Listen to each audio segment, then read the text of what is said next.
Nerds and geeks, by popular demand, because you absolutely told us if we don't do a show today, there's going to be problems. We heard you. And so the legendary Nerd-O-Roundtable is here.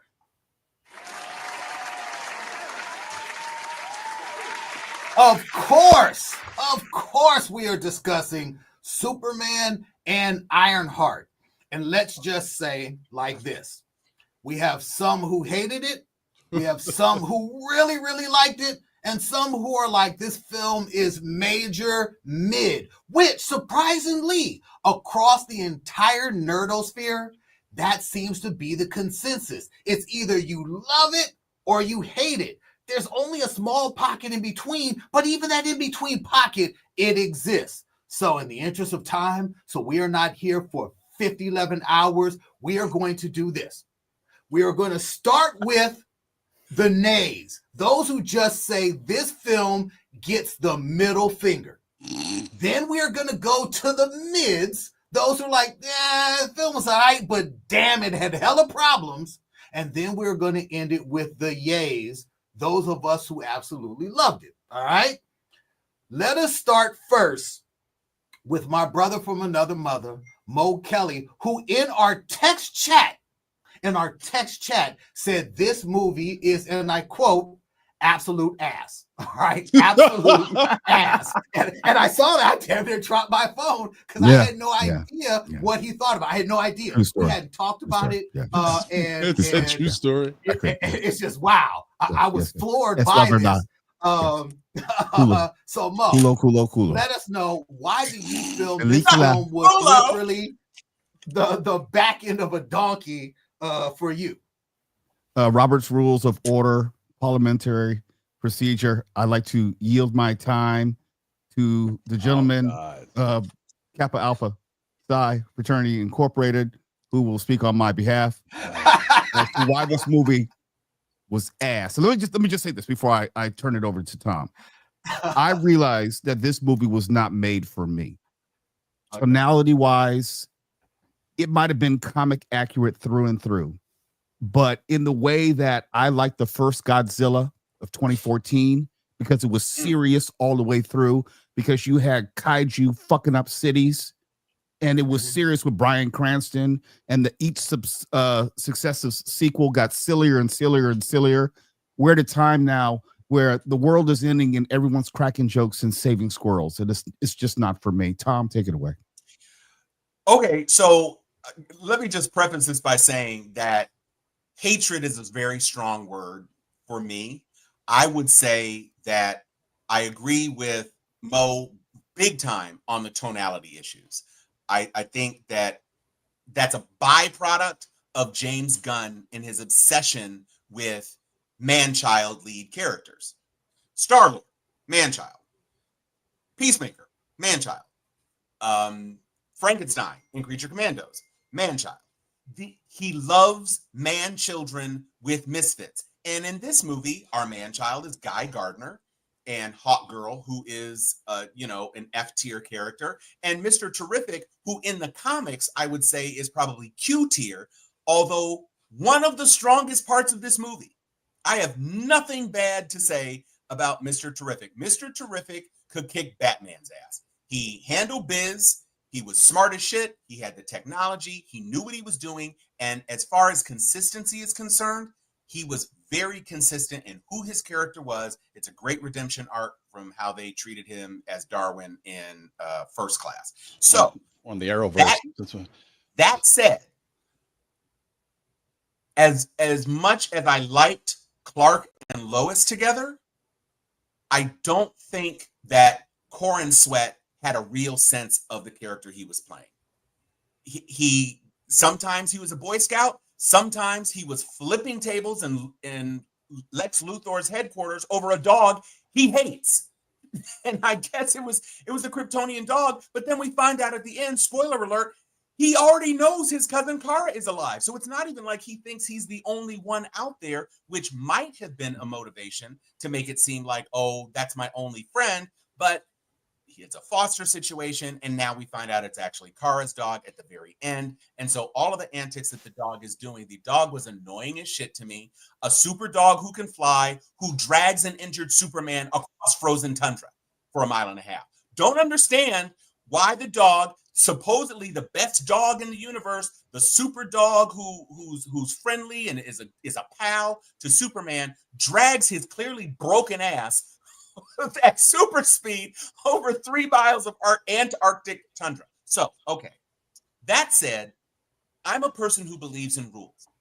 I'm not expecting a movie with flying dog aliens and flying super strong people to obey the rules of regular physics. However, you can't catch a crumbling building at one point and not have all of the rest of the building fall onto the bridge and crush the woman you're trying to save. It doesn't work that way. Just like lifting the foot of that giant kaiju wouldn't protect all of the people when that tail is swinging around like a freaking crazy horse.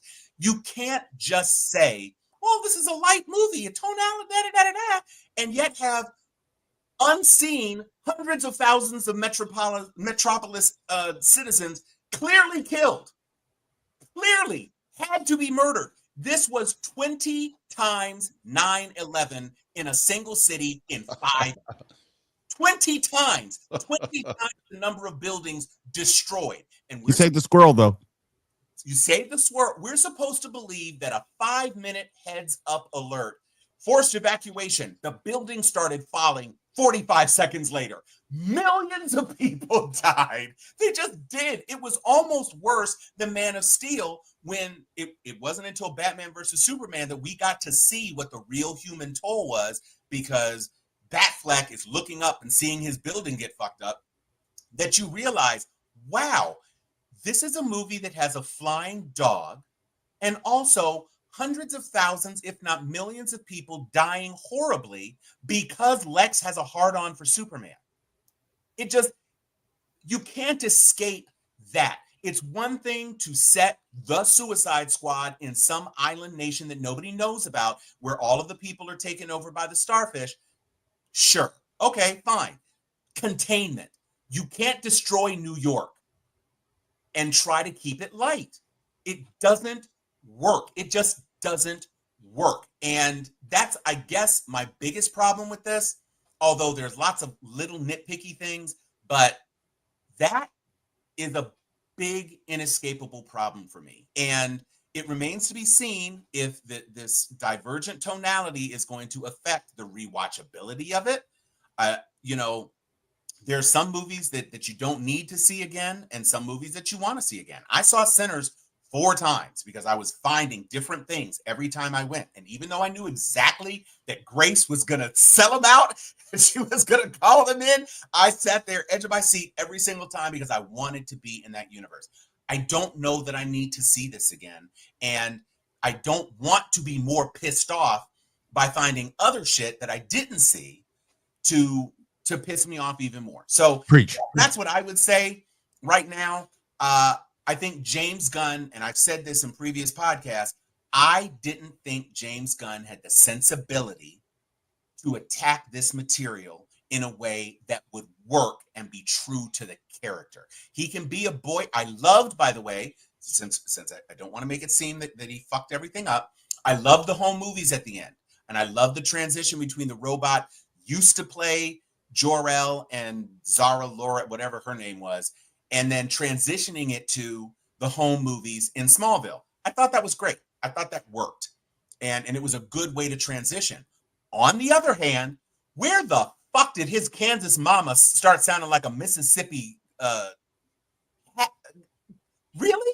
Hey, Clark, I'm sorry, I don't know how to use this darn speakerphone contraption, but your daddy, what are we doing? What I just Can I interject one thing, because I don't want to dominate the show. Your time. I just didn't like, among other things, how in the hell did you have earthbound nanotechnology that could somehow decipher Kryptonian video and could repair it, but yet the Krypton bots couldn't repair it? You're insulting me, and that pissed me the fuck off. Also, Lex and Luthor. you just reminded me of something, Mo. In the country we live in right now, it's 50-50. Literally, half the country will believe anything that the current president says, and the other half is completely against it. How is nobody on the planet except the Jaranpurians Team Superman after 6 seconds of video? Oh, throw out the 3 years where he saved Grandma. Grandma isn't on the internet all the time. So how are all the cats and dogs and people that he saved over 3 years provide no buffer for what arguably could be perceived as a deep fake? Just because Lex Luthor says so?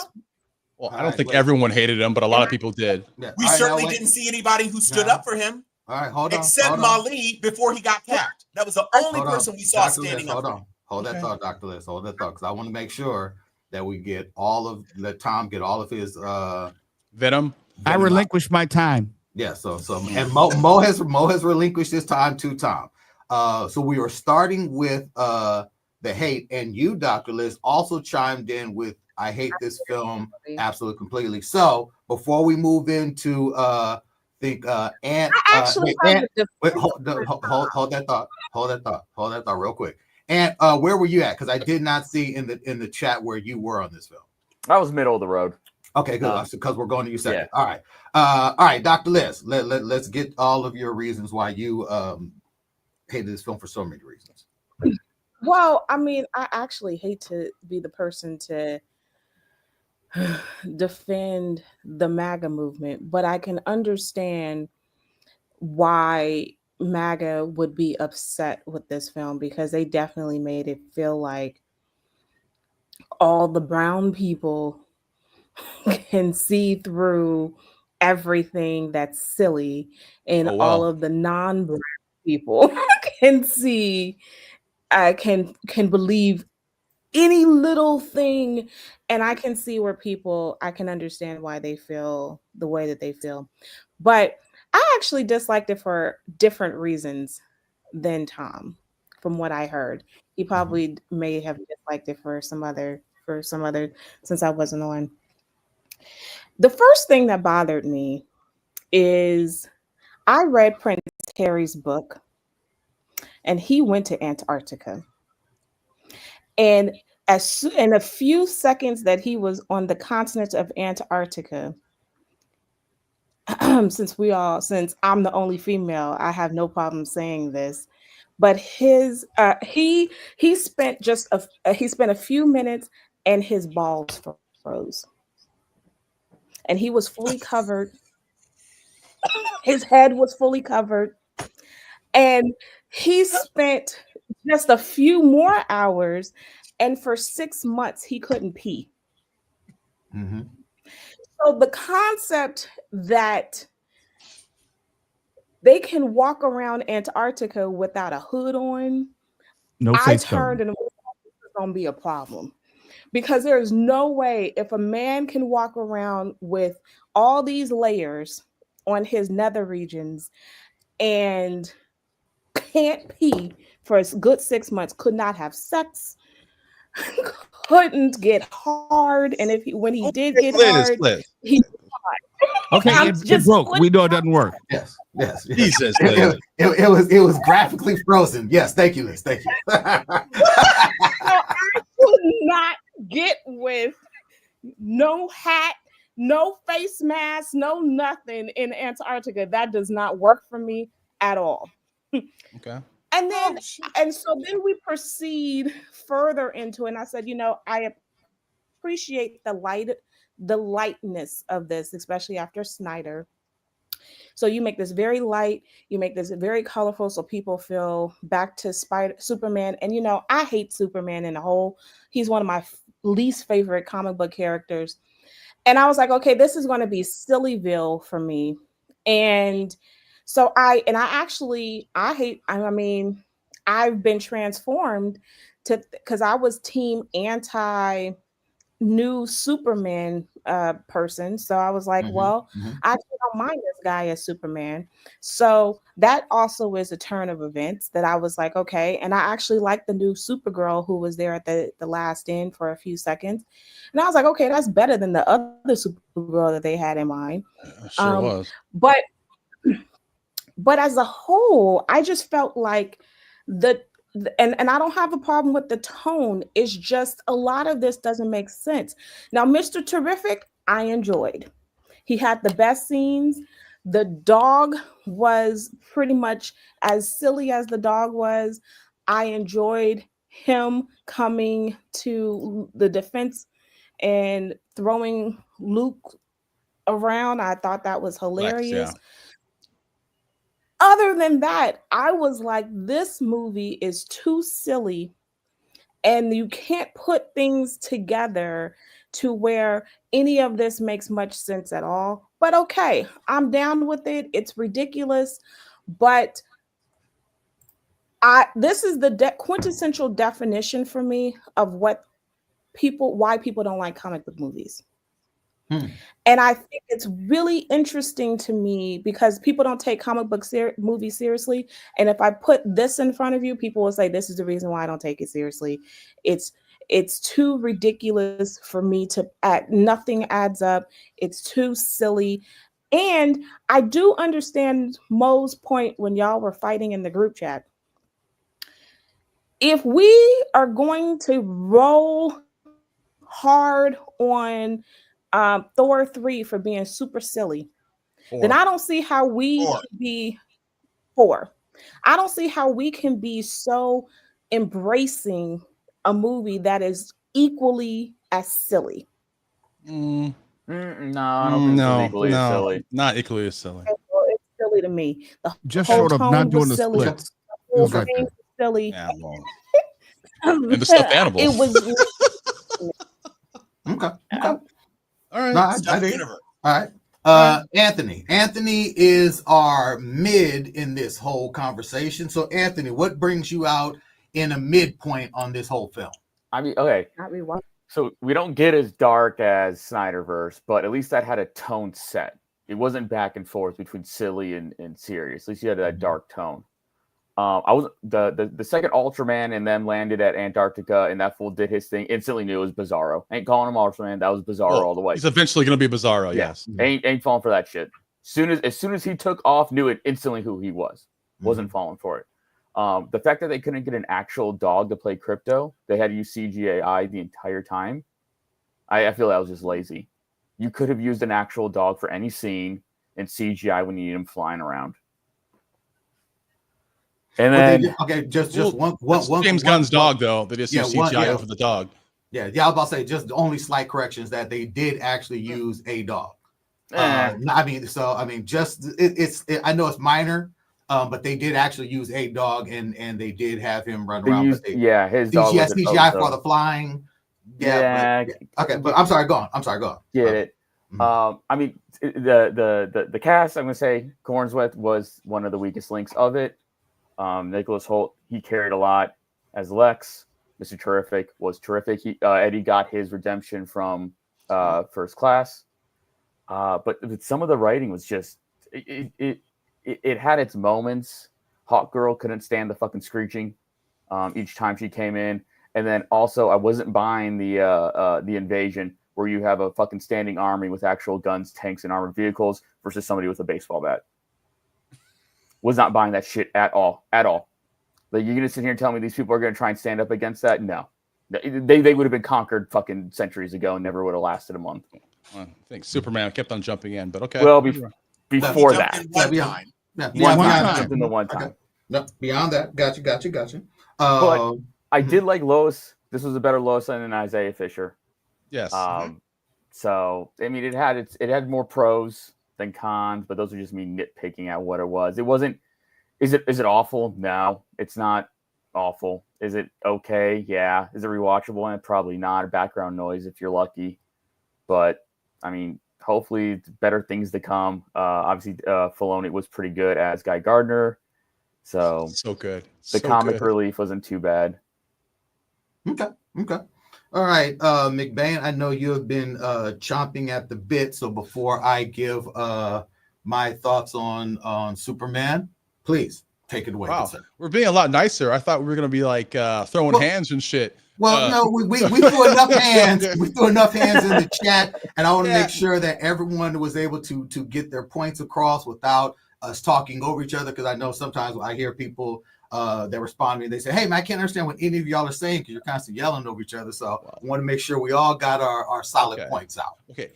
In the group chat, it was just love. There's no hatred behind my text. I hope everyone knows that. It may seem that way, but trust me, if I'm mad, I'll let you know. But I was not mad one bit. This was not a perfect movie. It was not a great movie. It was a good movie for me. Okay. I went in with an open mind. I wasn't going in there trying to find things I wasn't going to like and nitpick. If like my first issue, not really a major issue because I got over it quickly. It felt like a sequel to a movie that does not exist. Because it took me a second to like realize. It took me a second to realize that okay, it takes place in a world where metahumans have been here for a long time. Once I got over that, I'm like, okay, that makes sense. I get it. They finally got Superman right, dude. Like this is like Superman, not Clark Kent, because no one can match Christopher Reeve. But Superman, that's Superman, dude. Lighthearted, hopeful, kind of corny at times. I think they nailed it. The chemistry between him and Lois was excellent. The time when she was interviewing him in the beginning was hilarious. Him like acting like a child, trying to stop the tape. I just thought that was funny. I really, really like that. Mr. Terrific. He was that fucking dude, man. Everything he did was cool. I love everything he did. I thought I was gonna like Guy Gardner more, but nah, dude, Mr. Terrific took the title. Like those two things, Guy Gardner and Mr. Terrific, hilarious. I loved Crypto. Lex was great. He really showed how much he really hates Superman. Some were upset about in the trailer when Superman and Lois were making out and there's a battle in the background that got explained. And it turns out it wasn't even a big fucking deal because Guy Gardner and his team was handling a fucking imp. It wasn't a big deal. Plus Superman was hated at the time. So it made sense. They explained that. So that was good. There were some small things I did not like. And doesn't mean I hate the movie because I don't. I think it's good. But some things. Okay, so like to Tom's point, the whole city's being fucking destroyed. Okay, you're Superman. You could probably like save a building or catch a building and save a squirrel at the same time because you're so fast. But I don't need to see that. You've already hit the point home before this even happened that he cares about life. Okay, I don't need to see him saving a squirrel. That was stupid. Okay, it just was. Didn't kill it for me, but I was just kind of like rolled my eyes. I'm like, okay. Those fucking monkeys, man. Get that shit. No, hold on. Let me cook. Let me cook.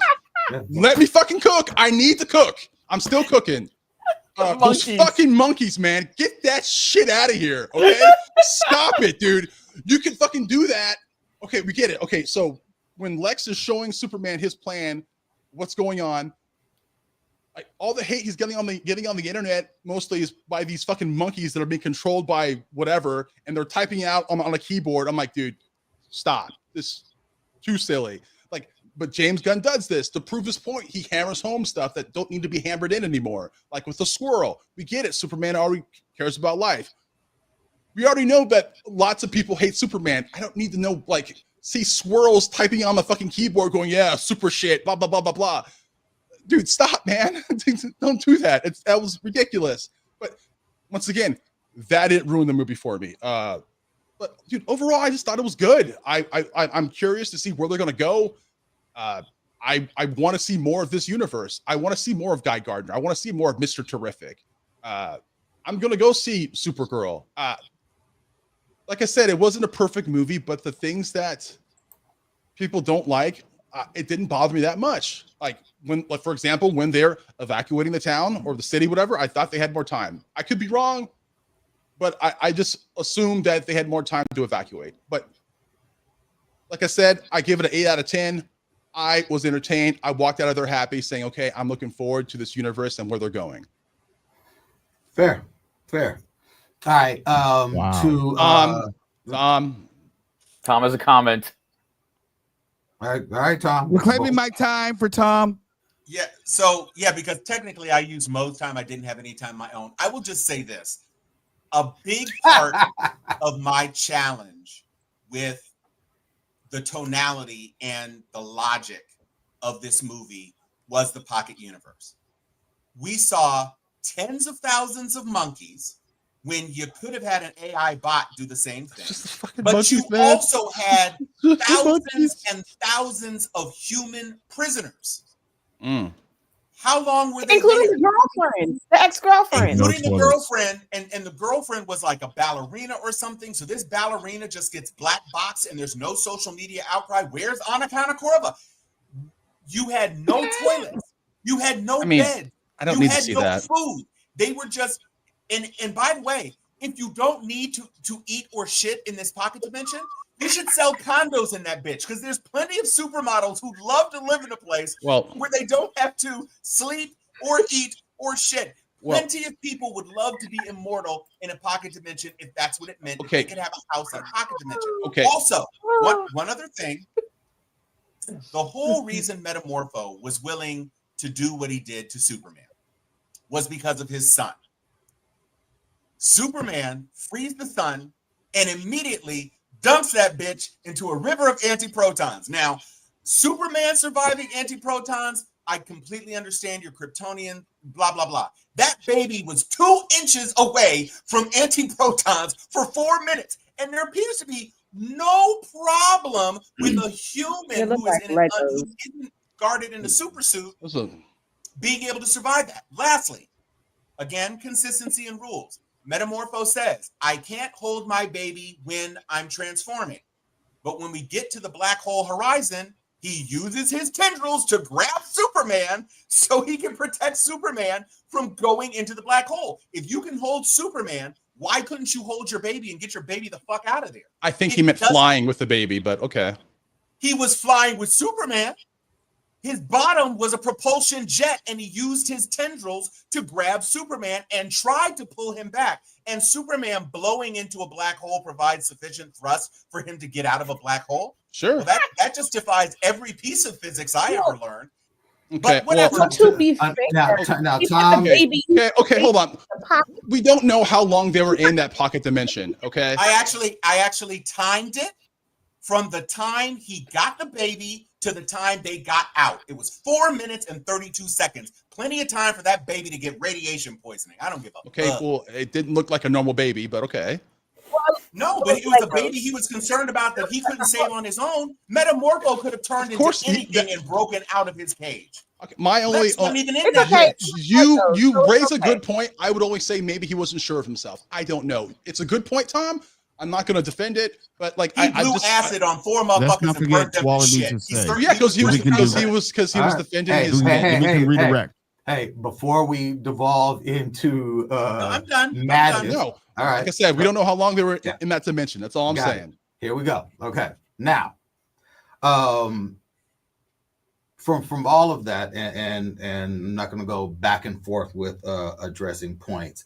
I thoroughly enjoyed this film because, and I think it's probably because when I went into this film expecting, because from everything I read going into it, my understanding was that we were finally going to see a comic book on the big screen. And as a longtime Superman comic book collector, not a fan of the film and TV series, not going in from the Christopher Reeve perspective, someone who has collected the actual comic books and knowing how James Gunn does stories and me appreciating James Gunn's way of telling stories, I said to myself, I am probably going to enjoy this film more than anyone else in the crew. I already knew that going in.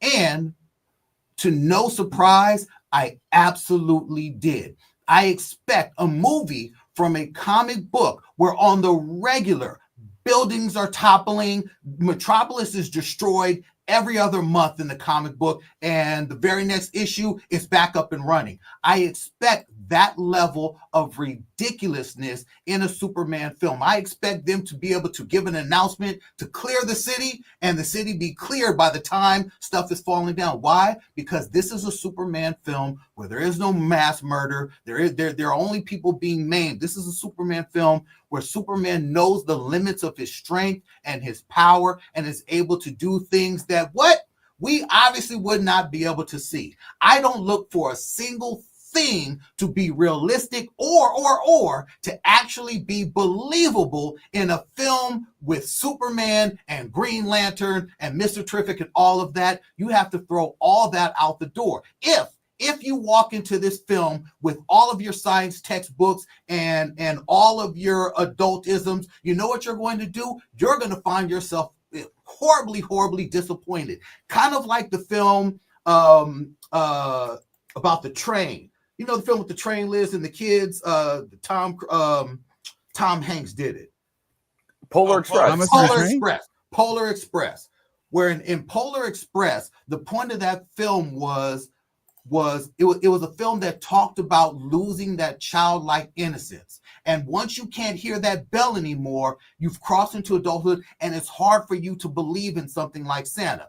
Not talking about whether or not Santa is real. It's talking about holding on to that childlike innocence. And I get that this is a film where many people I know who are longtime comic collectors like Tom would still walk into a movie like this and forget all of the tenets and all the things that Superman is capable of, or that a Superman story is capable of telling.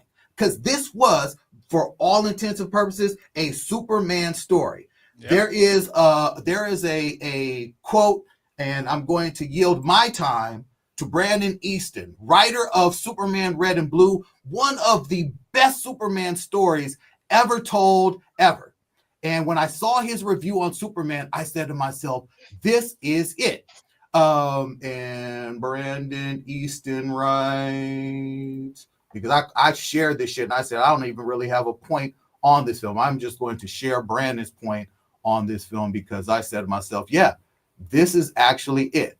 And beyond that, I cannot argue with anything that Tom had to say, because it's like, I get where you're coming from, Tom. I get where Mo's coming from, where even Ant, I get it. This film, and I think Mo, I think you said it off the top, and you said it perfectly. This is a film that is not for you. This is not a film. And I would think, and this is not a slight to the Snyderverse, but I think for individuals like Tom and for Mo, the Snyderverse more aligns with your sensibilities for what you need to see from a Superman film, a film that is set more in the real world where there are real consequences and there are things that you now as an adult and moving so far past your ability to see fantasy for what it is, and not saying that you can't see the fantasy, but I'm saying there does come a point in time where you say, nah, I'm past that. I can't get with that anymore. And there are those of us who see it fully. Brandon Easton writes, Superman is a fun movie that harkens back to the mid-1980s in terms of tone and execution. The movie doesn't have much fat, and it speeds along at the right place. It bucks the modern trend of tentpole action films being 2.5 to 3 hours long, and rarely does a superhero movie need to be longer than 2 hours and 15 minutes. Now, I know there will be a bunch of folks mired in cynicism and entitlement who will nitpick the movie, and that's their right. Yet Superman is the kind of movie that will entertain and possibly uplift and inspire you. Not to spill too much, but the script is timely with issues of global political intervention, immigration, and wide-scale corporate fraud in the realm of the military-industrial complex. That said, the movie doesn't get too heavy, as it is more geared to the discussion and the role of heroism, idealism, and service to others in a complex world. David Cornsweet is one of the best Superman Clark Kents to ever grace the scene, second only to Christopher Reeve.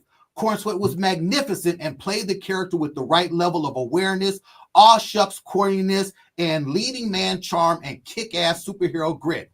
The one thing that might throw people off is the whimsical tone and lack of fear in being a comic book movie. This is literally an old school DC comic book brought to the big screen. There is no apology for the genre. Many of the superheroes of the last 2 decades seem to be actually embarrassed to be comic book movies, to the point where they lean into unnecessary darkness with a tone of neo-realistic anger masquerading as the reflection of the real world. Superman is the most unapologetic superhero media to be seen since the underrated Superman the Animated Series from the 1990s. The inclusion of Krypto and a bunch of members of the JSA, JLA are icing on the cake. In any case, Nicholas Hoult was the perfect Lex Luthor.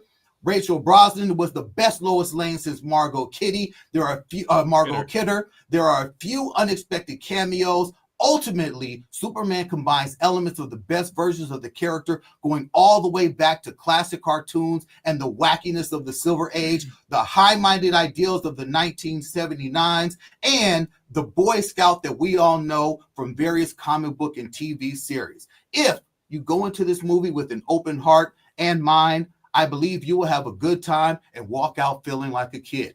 I think for me, and I want to quote that, because I think for me, in a nutshell, that is every single thing that I walked out of this movie feeling. It is not to say that in this same world that this film cannot be hated. I walked out of there knowing, I said, oh wow, there are those who are going to absolutely hate this film to the point where they said it was ass, as Mo Kelly said, to where Tom has torn this film apart with everything having to do. I mean, I'm surprised he didn't go into the cinematography being bad. I mean, I get it. I understand that this film has literally torn nerddom down the middle. There are folks who absolutely hate it, just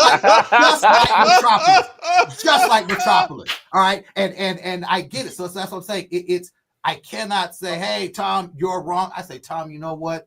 I hear you, brother. I hear you, Mo. I hear you. So you like the after credits too?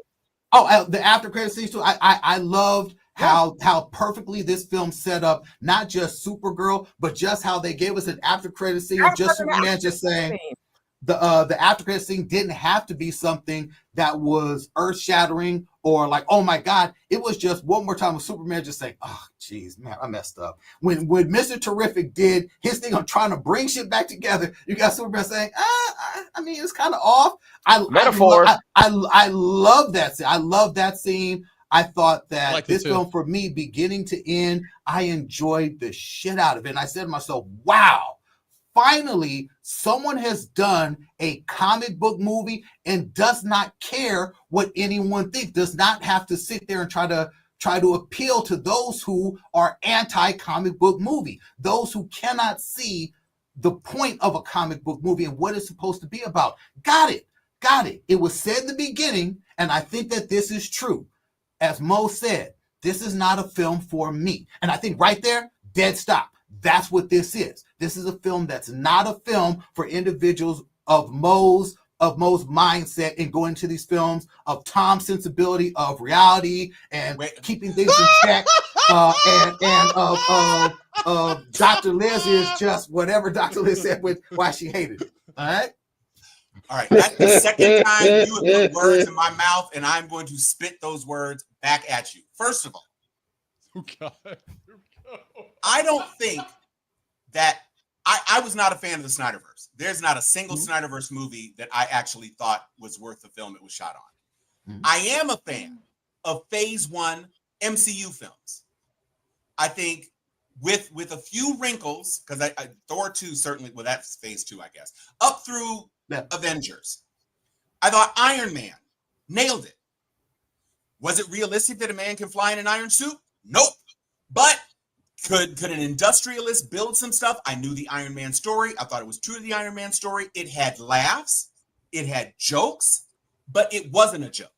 It was a movie set in the real world. And to its credit, the Marvel universe has always been a little bit more grounded than the DC universe, especially in the silver and golden ages. Comic books and film and television alike. That's what I'm saying. That's what I'm saying. And from comic books through everything else. The Incredible Hulk was a somber TV show. It was somber. You know, it wasn't Batman from the 60s. and it wasn't Superman, Lois and Clark. It wasn't fun. It was a somber show. Mm-hmm. So I'm not a fan of necessarily seriousness. I loved Thor Ragnarok, the funniest Thor. Mm-hmm. I don't have a problem with humor being in superhero movies. I do care about some measure of consistency. And I'd like to welcome Brandon Easton to the podcast, since you gave him 10 whole fucking minutes. But what I would say is that he glossed over a point that you glossed over. Don't introduce geopolitical conflicts from today's headlines if you're going to have a goofy movie. Don't introduce. Why can't you? I'm just saying, like, why can't you? You might if you did it well. You might if you did it well, but when you don't do it well, it just strikes to the heart of the scattered tone of this thing. I think there is a way to do things like that, but when you're stuffing a whole lot of stuff into this movie, you had 4 superheroes besides Superman. You had 3 supervillains. And it comes at the expense of Perry White, who Wendell Pierce was criminally underused in this movie. He had the same line, almost the exact same line twice. Don't call me Perry, call me Chief. He literally said that same line twice. You got the forgettable dude from SNL. Why? Why was Kat Dennings in this movie? Why? Yes, I didn't mind having a Miss Tessmacher. That was fine. The fact that she was lusting over Jimmy Olsen, okay, whatever. That's fanboy service for the basement dwellers. You can have that fantasy if you want. That's never happening. Jimmy Olsen is not turning the head of every woman in the Superman universe. I don't know, man. He's got that Pete Davidson energy, maybe. You don't know. Whatever. You don't know, Playboy. The 2 interns at the Daily Planet were all on his ass, and Miss Tessmacher was on his ass. You hadn't Otis, a competent Black Otis this time. So I was fine with that. You had a carnival clown crew of people. He smashes a drink. 5 people jump onto the floor to pick up the pieces. He smashes another one. It was a funny moment, but it was also stupid, ridiculous while the entire city was falling apart around them. You had a guy who had the conscience to say, we've got to stop this, Lex. And he sees Lex acting like a petulant asshole. And 5 seconds after Superman comes in, he's like, I can help you stop it. And Mr. Terrific's like, fuck you, I'm Mr. Terrific. I don't need your bitch ass. It was great, by the way. Which was fucking great, by the way. Mr. Terrific, I don't have a single bad thing to say about Mr. Terrific. Mr. Terrific fucking killed it. And there was a way for you to have Guy Gardner, who's giving Thor goofiness, because Thor was the goof in the Avengers.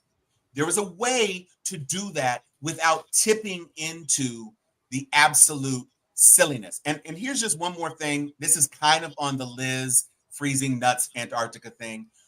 How in the unholy fuck is the engineer fast enough to fly from Antarctica to New York City in the time it takes the Hammer of Baravia to walk through those 2 teleporters? Well, maybe she had a ship somewhere. I don't know. No. She flew under her own power. We saw that. Yeah, I know, but I'm saying she barely caught Superman when he was going out of orbit. And she literally flew the distance of the world. That is a 20-hour flight in a plane. Maybe not in a rocket. She got there in 2 minutes. Well, as I said, Tom, technology, I guess. As I said, when Tom walked into this movie, he brought his entire scientific encyclopedia set. No, because I didn't need a textbook to understand 5th grade physics. I get it, but you are still, but you've gone into this and you've nitpicked the shit out of it to the point where you can't even enjoy it. You're sitting there literally, and you just I agree with Swallow. Everything. No, I mean that's what it is. Can I jump in here? I just assumed that certain things they should have shown to explain more stuff. So to Tom's point, I get that, but that didn't really I wasn't scratching my head at that point. I wasn't. No. Can I jump in here? Eyebrow raise. This is not nitpicking. This is about the internal inconsistency of the film. It's supposedly in our world. There are remnants, or I would say things which are reminiscent of what's going on in our world with the political intrigue, the invasions, the social media. That says to us that they're in our world.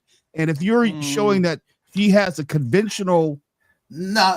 No. It's not in our world. James Gunn, in his own mind, wants to throw in these things because James Gunn always wants to dance around that. But this film is not in any way set in, or it's not even set in a real world. It's not. It is set in a comic book world.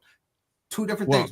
I feel you because he's bringing in things that you and I, all of us that we know are touching on real world political things, but that's not the world that Superman is built. It's just not. It's not that world.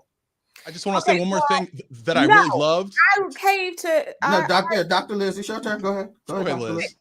I actually want to mention, to Tom's point, I didn't get bothered by them running over and trying to pick up the pens because I was annoyed by the whole entire thing of them seeing that and that it kind of goes into Ryan's part, that I get Lex's motive, but I don't get what these people's motives were in regards to making. But you need to pay me a lot. No, he was he was a cult of personality. They said it was his cult.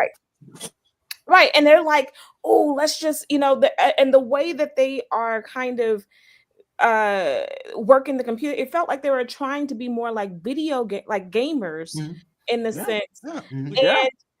And so to me, it made sense as to why they would jump at his beck and call. He'd toss it over and they would do whatever he asked.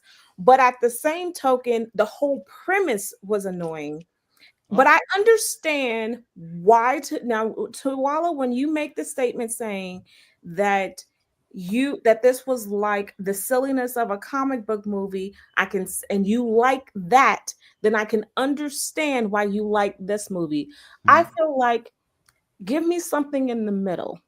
You don't have to give me something as dark as Snyder, but you don't have to give me something as ridiculous as this. Give me something that's sort of in the middle here, and then I can rock with it. Because how many times have we been on this podcast talking about how people diss comic book movies? Comic book movies serious.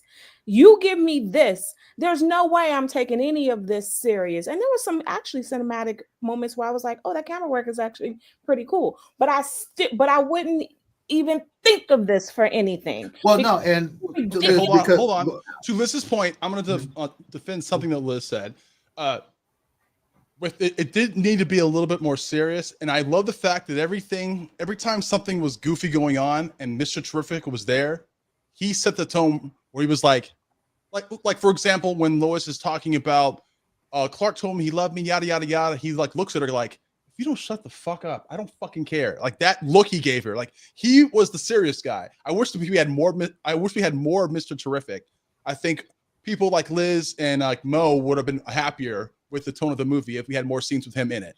I mean, maybe. And what was that? And I think I would have. Yeah, he's like, and I think to that point, I mean, I think that, and even going into Tom's point about the Marvel universe, and one thing that Marvel did off the top is Marvel said, hey, there's a different tone to our comic books. There's a way that we, better than the DC universe, which on its surface is a ridiculous universe. The DC universe of comic books is ridiculous. Nothing that happens in the DC world is real.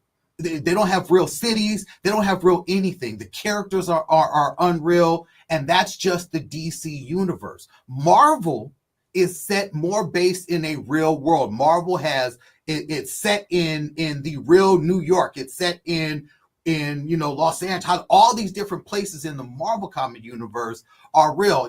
Tony Stark's original origin in Vietnam, like those are things that are as real as based in reality, right? And that's why I think for the Marvel Cinematic Universe, it made for a better transition to go from comic to film for a mass market to watch it. When it comes to DC, in a world where you can have someone put on a pair of glasses and all of a sudden you don't know it's Superman. That's the universe that this comic book, that this film is set. It's set in a universe where a mere mask over someone's eyes is like, I don't know who the fuck you are anymore. That's what this universe is built on. It is built on the fact that there is a super dog. Why are there dogs on Krypton? No one knows. There's no other dogs that even existed on Krypton. We've never read another comic book on the world of Krypton where actual canines existed. Yet they have a canine, and the dog has a cape. All of these things are coming from a comic book universe that is just based in ridiculousness. And I dig that. That's the thing that I liked about the DC universe. This is what made the CW universe of film or of television series so good, because they were goofy and silly. There was nothing serious about it. Even when you tried to have Green Arrow be your Batman proxy, even that was one of those things that's like, yeah, it fit. Nothing that they did in the CW made any sense whatsoever. I think And when you go, CW when you too much credit. But. No, I'm talking about just the fact that it was based in that same silliness of the DC universe, while the Marvel Cinematic Universe of TV series from Netflix to even the shit they've done on Disney Plus, they try to make it more serious in tone, except for, like, you know, I'm not talking about like Miss Marvel and things like that, but just in general, when you look at the worlds that are building and what James Gunn has said, he has said, hey, I am making DC comic book movies. Is this film successful? Absolutely. Audience score is good. Critic score is good. The film is selling, and this is another good thing for Hollywood, because people are going to see this film again and again. Will we get a fully fleshed out universe now from DC? Absolutely. The heads of Warner Brothers, they're like, fuck yeah. We didn't think this film was going to get close to the numbers that it got. They did not even think so, just because they have had no faith in the character of Superman coming to the big screen. They're just like, that Snyder shit was ridiculous. The Brandon Routh shit didn't work. The last time anyone cared about Superman was Christopher Reeves, and all the things that Christopher Reeves Superman did, from flying back through time to reseal the damn planet and undo all this shit, all the ridiculousness that happened, which many people seem to forget, which they seem to go back to Christopher Reeves and how much they love that Superman film, but you're okay with him flying around the planet and rewinding the planet as if that's physically possible. We're okay with that, because maybe we forgot what we liked when we were kids, and when we come to this point, we're like, I totally forgot that actually did happen in the damn Superman film that I love so much.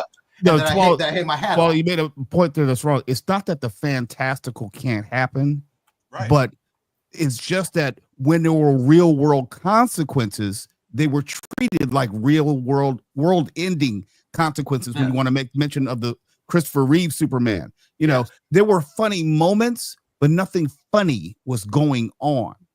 You know, from saving kids. I don't know, Mo. I think you're no. Gene Hackman was comic relief, but everything was still serious. Miss Tessmacher. Here's something you're also forgetting, Twala. Part of the diner. People who liked Superman grew up reading the comic books where that sort of shit happened. It certainly wasn't impossible for Superman to turn back time. You had Superboy sneezing and blowing universes away. All entire universes, That wasn't the problem. I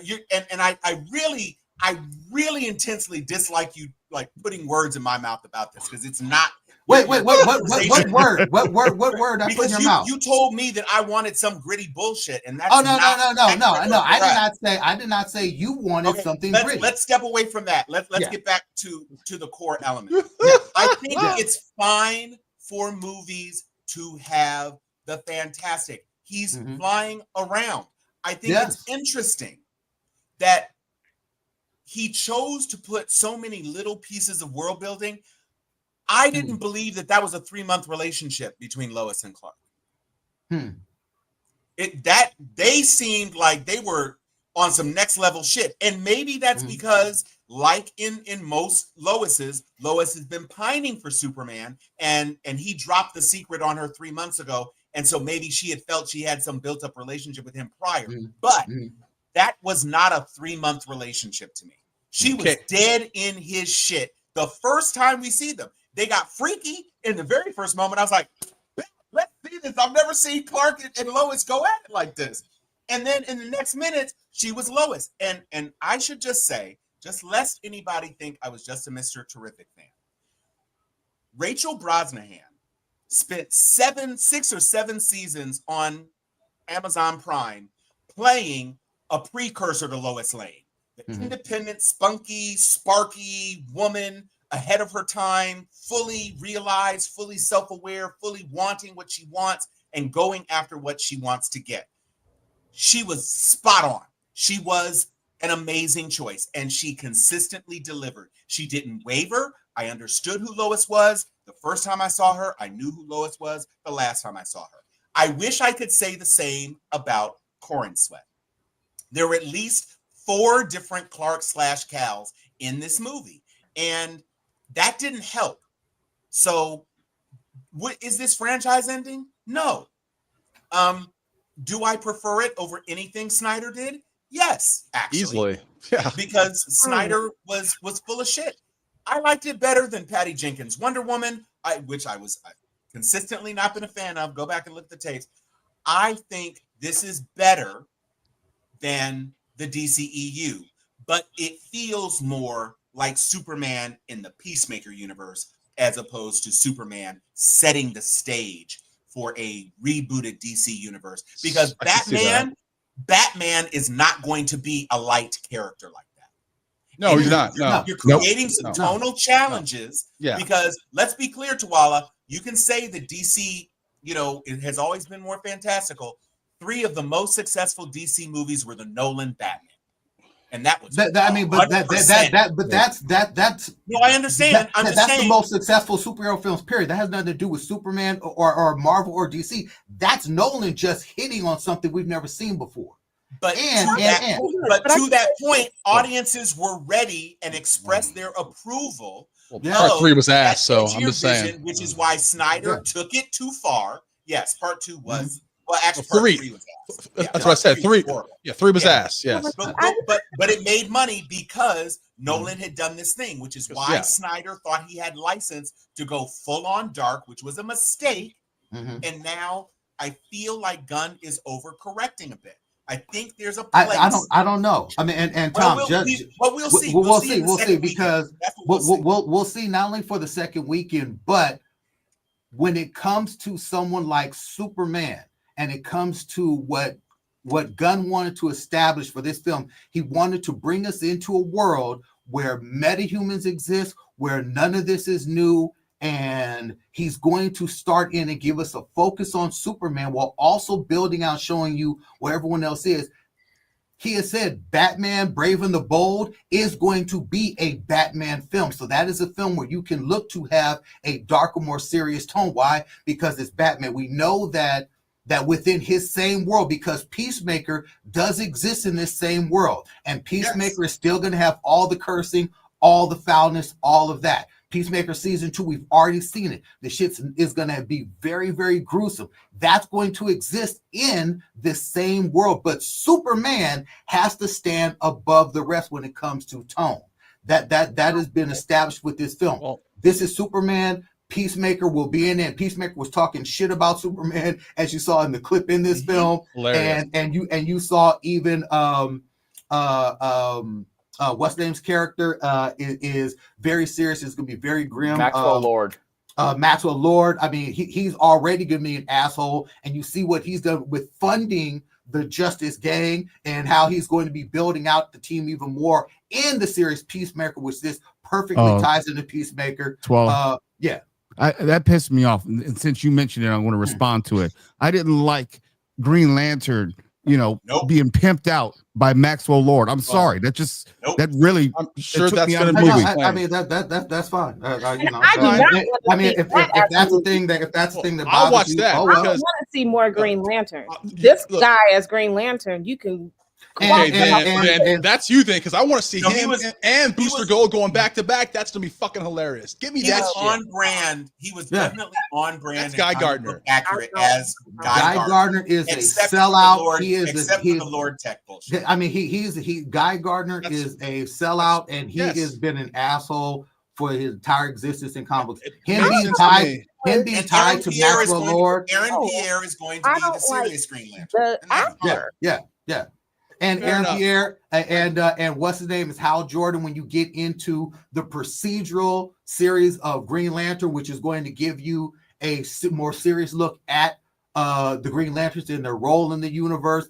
I mean, to me, it's like I said to myself, yeah, that's fucking Guy Gardner. Guy Gardner being sponsored, being bought out by Maxwell Lord. Okay, he's not a Guy Gardner that's out there living, living the high life. He's like, look, man, all my shit is he's an asshole. Maxwell Lord. It's spot on. I just want to say this to Tom's point. I slightly disagree with him saying that it didn't feel like Lois and Clark relationship was only 3 months. It seemed like normal to me. Now let's go back to Captain America: First Avenger. Peggy and Steve, how long were they going out? Not that long, and all of a sudden they're like the love of each other's lives. They didn't really. Wait. It's fine. I have an answer for you. But here's the thing. And I was cool with it. I didn't have a problem with it. And just like how I don't have a problem with Lois and Clark, it just made sense to me. Like, okay, yeah, people like in 3 months that could happen. Yes. Same thing with. I think you took the wrong thing from that statement. I wasn't saying that I didn't feel they had chemistry and didn't believe that they were in a relationship. I'm saying the nature of their relationship did not strike me as a 3-month relationship. It struck me as a much longer.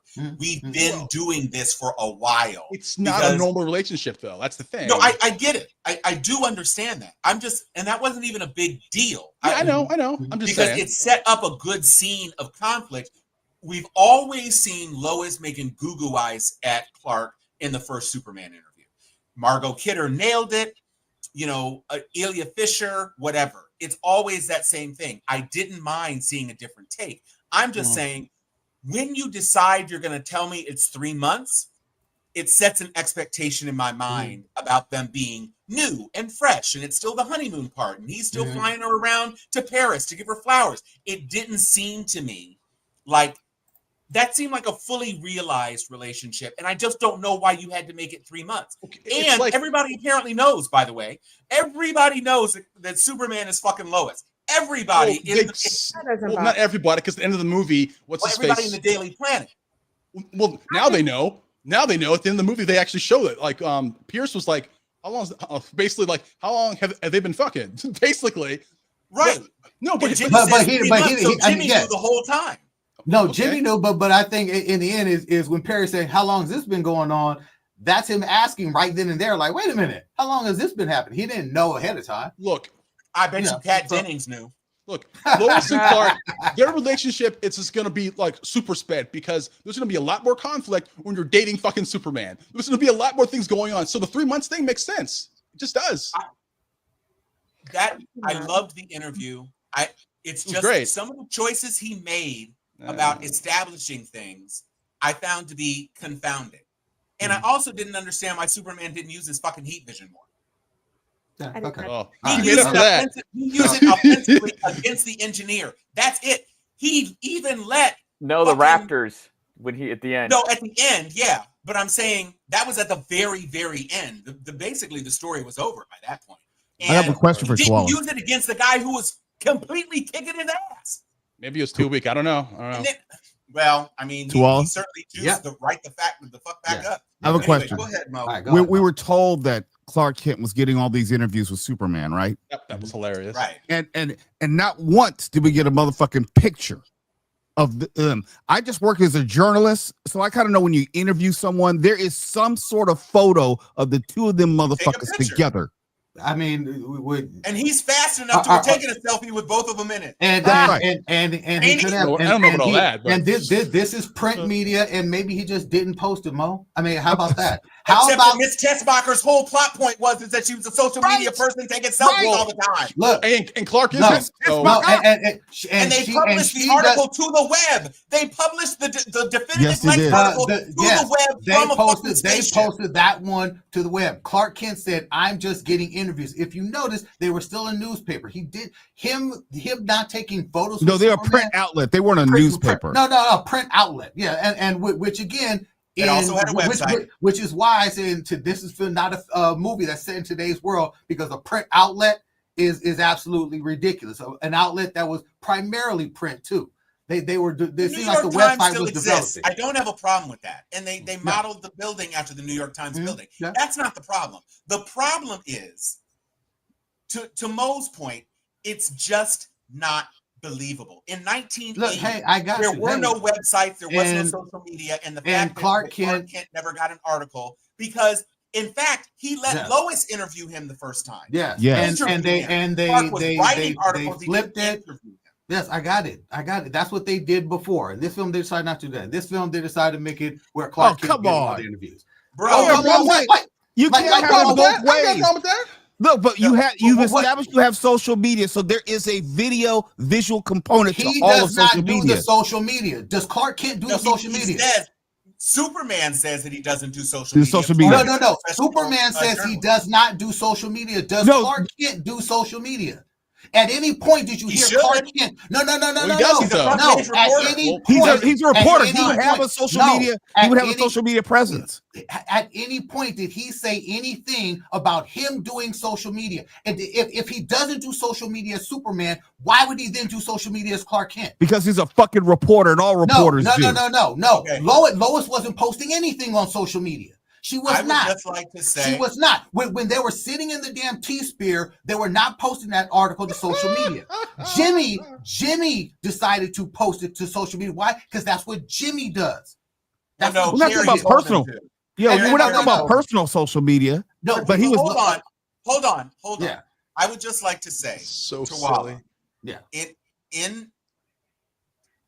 In defense of you, Krispy Kreme has an outlet if they ever run out of glaze, because you, my friend, are spilling glaze over Look, James Gunn in this fucking movie like again, I again. have never seen. Again, Might as well be framing your fucking again, head right now. I get it. So I get that you don't like the film, So much and nitpicking. you want everyone. It sounds like you want me to feel like you do. It sounds Uh-uh. like. Are you saying then that my point is not valid because I like it? I gotta I'm get I think this. the Supreme Court Hey, is sticky as fuck. Twala, you okay? I'm gonna make you remember how you're contradicting I yourself. want One you- reason look. we didn't like Venom, the first one, was because it existed in a world supposedly with social media, and you had Tom Hardy's character with a fucking phone that he had to place on someone's physical desk. I said that was a problem. We established that Clark Kent is just doing print articles. He is not doing social media. That was the point I was making. But the point I'm making is any reporter in the social media era is having all of their articles published to social media. And no. And we did see it. That's why I brought up the point of Jimmy Olsen. We saw that when they were in the T-Sphere and Perry said post it, we saw Jimmy do what? He posted the articles on their website and he posted them on social media. I'm saying Clark Kent did not. Lois didn't either. Clark Kent is 34 years old. When he was in college, there was a social media component to his class. Yeah. This is not I get it. 1980 I where get you it. can get him. If Superman Such said, a weird thing to If nitpick. I swear to God. if Superman Superman said, said, I I don't do social media, That's then not If it was ridiculous. important enough to put it in the script, it's important enough. No, it's important to you. Yes, it's yes. important to you. No, and I it was get a that, plot but point. The social no. media was a plot point for the interview. It was, Right. but if you go back, And Lois listen to addressed what it he too. said. I Lois actually even got a addressed big it. problem. Lois said Hold on, people are eventually going to be asking. Hold on. I had a bigger problem. You mean to tell me he has no idea that no one broke into his house, his fortress? Nah. He did. He He got found no out eventually. He found out No, eventually. he had no ADT. nothing. Right. Like No, he no. wouldn't He had get no no alert. notice, no He nothing. had droids. He thought that's all he needed. Or Apparently, it he only needed more. opens to his DNA. Oh, which is how come Bizarre was on, able like to open But he it. didn't know that either. And also, he didn't know that he was fucking cloned either. I'm Yeah. sorry, but a cloned Superman is going to fuck some shit up. Yeah.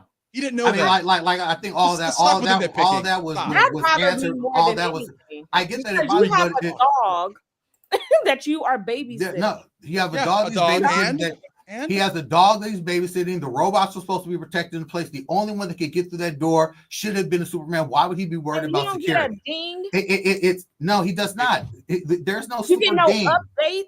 Oh Like my I'm God. no, not Liz, very no. strange. No. No. You want there- ring? there- Like, no, really? You there- want that? there- Really? No. There's no. Couldn't he contact the robots? The robots couldn't contact him. I'm asking now. I'm asking, being serious. I mean, Possibly. there were 14 of them. Possibly maybe the one of robots them could could have sent a have little sent the trouble thing out. I get it. That There's just no destroyed the film panic for you. button. I stick to Yeah. the point where Superman So says, "I don't do ridiculous. social media." Clark Kent doesn't do social media. He answered that for you, Mo. Yeah. He put Lois it in there. answered it too, because Lois said They- eventually people are going to be asking you how you're getting. Clearly, he was reading social media because he knew about all the foul shit they were saying about him. No. Blame the monkeys, all right? Blame the monkeys. And we did find out, because that was a hilarious point when even Lois pointed it out when she said, "Wait a minute, I thought you didn't look at social media." When he said that, he pointed out that people are saying nasty things about him, and she said, "I thought you said you didn't read social media." And he said, "Well, I come across certain things every once in a while." I'm sorry. Okay. He's got a burner account. So the government is supposed to talk to Clark, is supposed to talk to Superman. And so you feel like, oh, the United States has questions to ask. There's so many people who are locked up who just disappear, and the government is like, Well, I think. Wait, Liz. I mean, threat. but not only that, people disappear every day. No, Yeah. here's my question. They do. What? They do though. Liz, Wait, these hold active on, people though. don't disappear Hold on. every day. But all of those Superman people don't disappears? hold on one second. Hold on one The second. government knew. But hold on. All They of those took people, Superman, Liz. I don't think they knew about the pocket universe, and I certainly don't know how you cover up thousands of people simultaneously being released from a pocket universe at the same time. This is a movie that basically put Lex Luthor under a Supermax jail. You destroyed New York. You renditioned thousands of people. You created a clone of Superman and destroyed property. You manipulated a war in a foreign country. This is a lot more than Luthor has ever been legitimately tagged with in the history of comic books. He became president. Look, this Lex Luthor was out of control. It's a wrap. This Lex Luthor was absolutely no out one of control. questions him at all. Like, I was just They're questioning him now. no. But I mean, And through all of his manipulation, this is a Luthor which they alluded to being one step ahead They of were everyone questioning trying him. to come after him. Even before, Not when anymore. Luthor They was were no. They thought the wrong motivation about the money. When Luthor was saying we need to take out Superman, there were people in that meeting that said Luthor no. They were questioning Luthor before that even happened. So let's keep it 100 here. well, there's no government. You just said they weren't. I don't think the government questioning him, knew they as were. much as you're giving them credit for knowing, other than the fact that they agreed that he could take over questioning because he told them he had the capability of neutralizing. And they knew about Kryptonite. They knew about Kryptonite and knew that it wasn't there. I don't know why General Flagg was never in a fucking uniform. That's true too. Yeah. Because he says F y'all. Flag is definitely on some F y'all stuff. So Clark Kent said, "I'm like going to that turn actor. myself in because there's Frank a warrant Grillo. out because they want to talk to him." Okay, Yes. so he turns himself in, and no one ever says where he's going to be when you are going to get questioned by the federal government. Wait, No. who was asking Luthor you? was government never questioning That's him. what Clark Kent said. I had to turn. He came to turn himself. No. Liz, I know, but I'm saying is once the government, once this government organization says we are taking Superman in for questioning, and Luthor has built this whole smear campaign against him, which yes, it happened fast, and the world turned against him. Got it. They got to speed the story along. Once all that happened, and after Superman, who is it that you're saying should have been asking questions? Who was asking questions at that He point? said that the DOJ is has a warrant out and he's turning himself in. And we got him turning himself in. And you mean to tell me that the federal government is not going to be like, where are we putting him? I just assumed that Guess they're going what? to get The DOJ says we got this. We're taking him elsewhere. We're even when they brought him, they said, you know what? And General Flagg said after they said, he said, we cannot hold you under normal circumstances. Right. And when he was walking them into the dome, he said, hey, I'm sorry about this. Why? Because he knew it was about to be a fucking wrap for Superman. He knew that when he turned him in and Superman was walked into that damn portal by Ultraman still cuffed up, and everyone is like, hey man, they took his ass off site. So Flagg knew. The right Yeah, I people thought it knew. was like a CIA Okay. black site because Yeah. it was an international issue. I They think you're knew. going to get more answers to that with Peacemaker season 2 because Yeah. Frank Grillo Flag Senior is in. He's Yeah. Is he the father of the Kinnaman Yes. character? He is the father of Rick Flag. Okay, that's Yeah. I was just checking. Yeah.